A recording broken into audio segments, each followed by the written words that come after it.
Hi, I am Terry Bay of Terry Bay Needlework Designs, and welcome to my Stitch Guide series. If you need to contact me either before or after watching this, my information is right there in front of you, my website, and then my email. All right, today we're going to do what is called a buttonhole eyelet, but the buttonhole eyelet is actually worked with blanket stitch. Yeah, go figure. Okay, so if you need to know how to work a basic blanket stitch, you need to go back to the video that is entitled Blanket Stitch.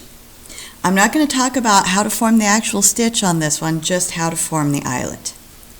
So I'm going to start with an away waist knot.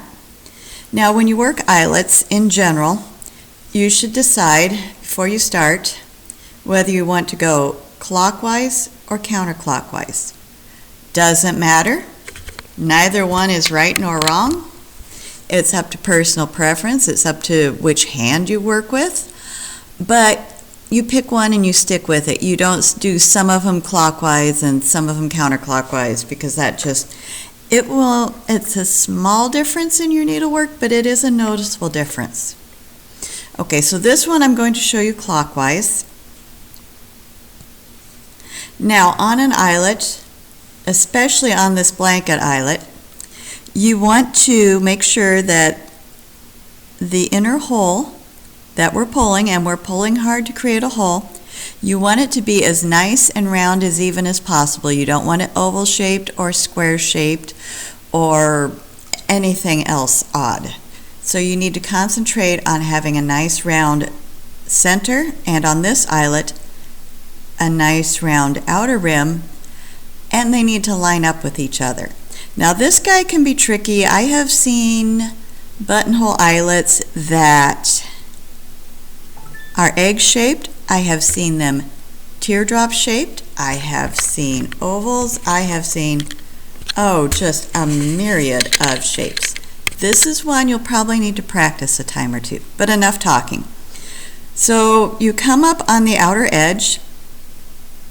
This one happens to be 4 threads down to the center. I usually start my eyelets at 12 o'clock just because that's my preference. You can start at whatever point you wish.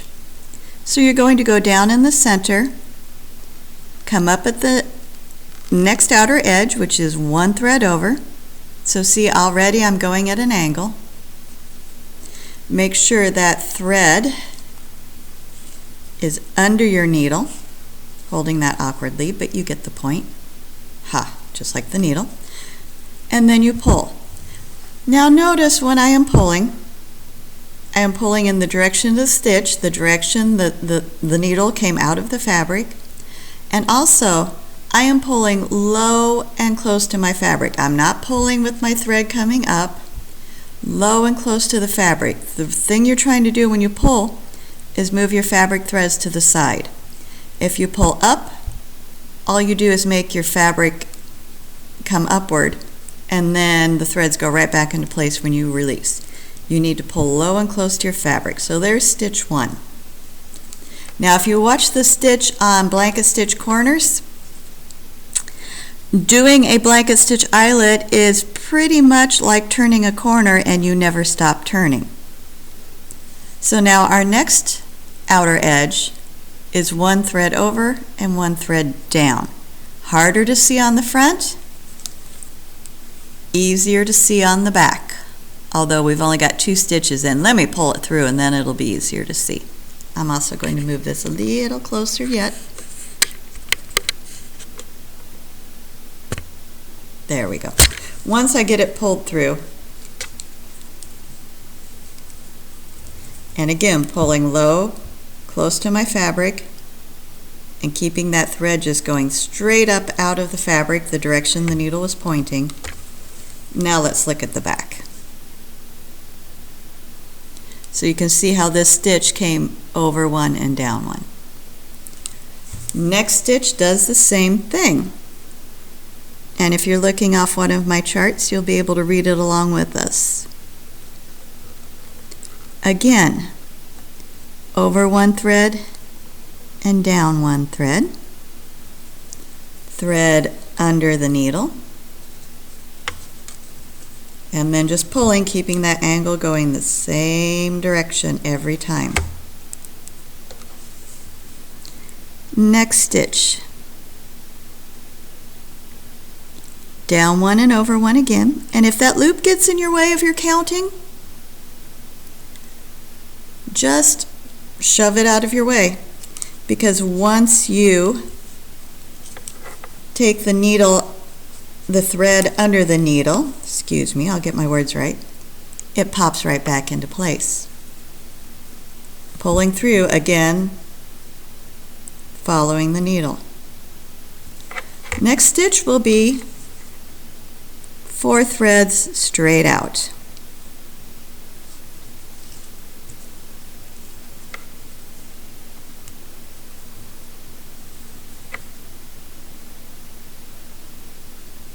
So let's look at it from the back. You can again see most of those are going in stair-step fashion. What I call stair-step, that's when you're just one over, one down, one over, one down. Now the 3 stitches at each side are level with each other. They're not stair-steps. And then we start going, move that loop out of the way, over one and down one, following the circle. Now at this point, I usually turn it, just because for me to pull works better going this way, and I find if I pull in the same direction most of the time, I get a more even circle. If I'm trying to pull this way part of the time and this way part of the time, it doesn't work as well, because when I pull one way, I'm pulling with my dominant hand and with my strength. When you pull another way, you're pulling away from your dominant hand. Hopefully that all makes sense. All right, I'm going to continue stitching away. So basically on this one, and now there are many ways to do this eyelet and many different stitch counts. I've got a couple different ones in my chart. They don't all have the same exact count. Basically, this video is to show you how to form the eyelet, not necessarily the thread count. Let me get 3/4 of the way around and I will show you the back again. And we'll see if I counted it right. Because as with anything with blanket stitches, it's so much easier to see if you've made a mistake from the back than the front. Because this looped edge can hide a multitude of sins. Because to me from the front, that looks like I've counted it pretty well, and it's pretty round and even. So let's see. Nope. Aha. This one's off. This one should be right here. But when you look from the front, and I'll put the needle right there to see. All right, you can see maybe slightly that it's not quite. Because if you can see, this side is a little flatter and this one's a little more pointed. The loops in front cover a multitude of sins. Check your back to see what you're doing. I'm not going to go out and unpick that because I want to continue it through and show you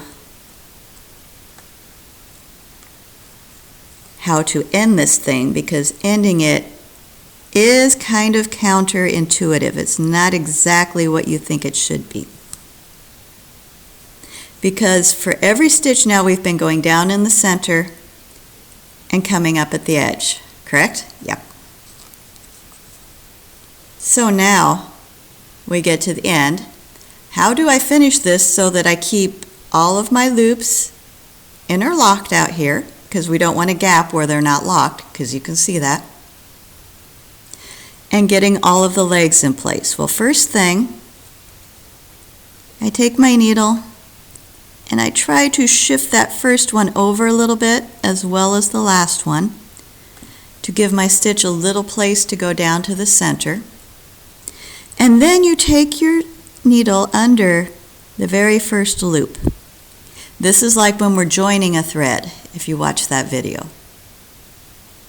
So now for this stitch, I'm going from the outside in, where from all the rest were from the inside out. So I go under that loop.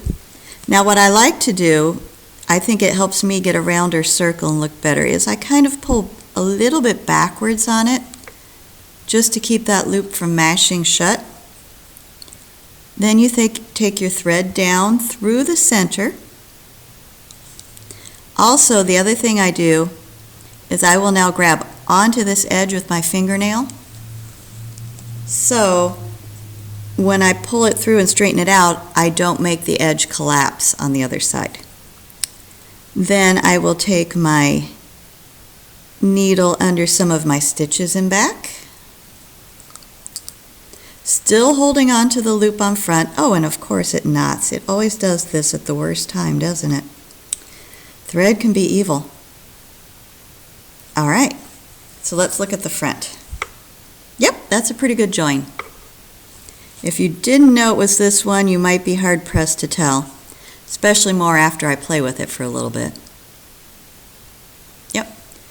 Then I'm going to come back to the back and secure it under a few more threads now that I don't have to hold the front while I'm doing it. Securing it, you want to go around about half the eyelet.